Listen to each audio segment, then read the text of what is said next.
Hi, fans of high quality entertainment. First of all, I'm letting you know that yesterday I did a pre recorded live chat with Stephen Schnee and Grant's Rock Warehouse, and we talked about just a variety of bands and everything and music. Uh, Paul McCartney, the Beach Boys, Split Ends, XTC, and much, much more. So I hope you check out the chat. It was a lot of fun, and I hope you subscribe to their channel. So last night, I was listening to the Beatles' Magical Mystery Tour.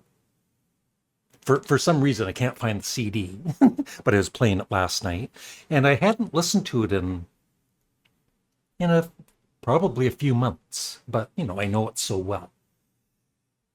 And it got me thinking that ever since 1967, there's one particular song on Magical Mystery Tour that has always kind of, I guess you would say, kind of bugged me.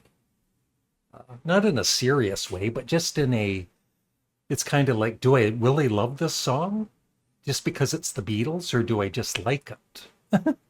uh, so the songs, here are all the songs on Magical Mystery Tour. Some of you might think it's Blue Jay Way. It's not Blue Jay Way. It's not Your Mother Should Know. It's not Flying. I love that instrumental, Flying. It's not The Fool on the Hill. It's certainly not I Am the Walrus, or Hello Goodbye, or Strawberry Fields Forever, or Penny Lane. Not even Baby I'm a Rich Man, which when I was younger, it's one of the few Beatles songs that I really didn't like, but of course now I love it. And it's not All You Need Is Love. That's right, it's the title song, Magical Mystery Tour. So remembering back, the first time I heard Magical Mystery Tour, of course, I was a huge Beatles fan, and I loved it right away. And the one thing that bugged me, well, there's a couple of things, I guess, with the song Magical Mystery Tour. The intro, uh, when they say roll up for the Magical Mystery Tour, step this way. Back in the day, it that voice, I did not think it was one of the Beatles. I thought it sounded a lot like Don Adams, better known as Maxwell Smart from the TV show. And so I was looking on the Steve Hoffman Music Forum last night, and I just put, well, what I did was I put in Google who who spoke at the beginning of Magical Mystery Tour, something like that. And one of the things that came up, there was a thread on the Steve Hoffman Music Forum. And so I'm looking at the comments, and it's Paul that's doing it on the album. And I guess on the film, it's John that does that intro. And I think they manipulated his voice a bit. He said it slowly, and then they sped it up just so it sounded a little different. So that's why I didn't realize it was Paul. I thought it was Maxwell Smart. But this person on the Steve Hoffman Music Forum, he actually wrote. His name is Jack Star 74. And I was kind of surprised because I'd never heard this before. I thought it was just me. The spoken bit on the beginning of the released version of the song, to my ears, always sounded like Don Adams, Maxwell Smart. In the movie version, John does the voiceover. So I was kind of happy to see that I wasn't just a crazy kid. Uh,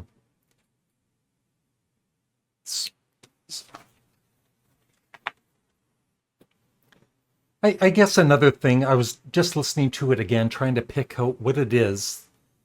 It's just, and I also wrote this down from the Beatles Bible, recorded just 4 days after the completion of the Sgt. Pepper album. Magical Mystery Tour was Paul McCartney's attempt to maintain momentum within the Beatles and to give them a new direction and sense of purpose. Yeah, the following day, still more vocals were added. McCartney taped his lead with backing from Lennon and Harrison.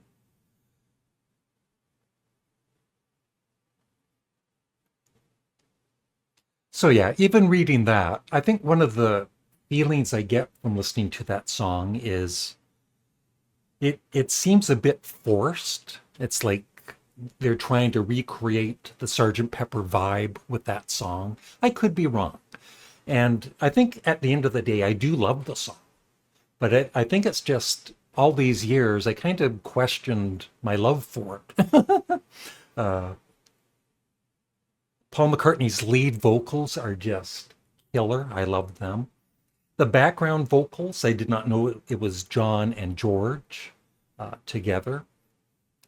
I I like them too. It's just I don't know. Like I said, there's still something about that track that I'm not saying it turns me off, but I don't know what it is. But it certainly would never be ranked as one of my favorite Beatles songs. But I still love it. And yeah, the other memory I have, this is the box set with the movie that came out a few years back. I've shown this on my channel before. So it's got the Blu-ray, and I gave the DVD, the movie of the DVD, to Sam St. John. Somebody said, why would you do that? It's like, it's just going to sit in this box set. Why not let somebody else watch the movie that has not seen it? So yeah, this is a really nice box set, and it's still available at I think, a decent price.